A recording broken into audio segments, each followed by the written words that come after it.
tell us, how is this playing out in Bangladesh? Because it almost seems like you have this competing communalisms on both sides of the border.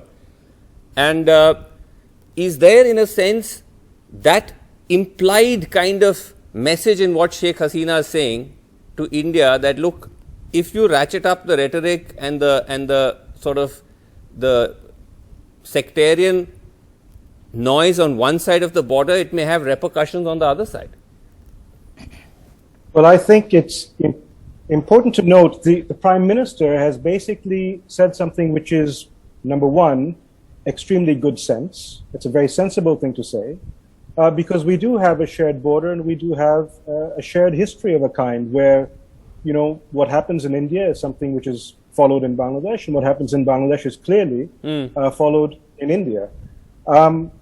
But I think the concern is, and in some ways I think Bangladesh again has taken the lead in our region. Right.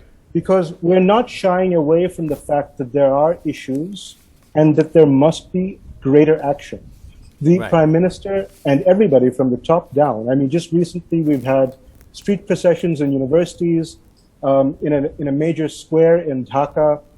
Both the major political parties, the Awami League and the BNP, have come out and they've repudiated this kind of religious and communal baiting.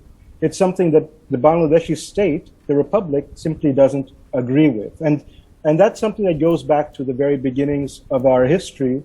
We have always been about fair play and justice. And I'm happy to say that everybody is holding that line and saying, no, this is something we don't accept. Okay, that's very important.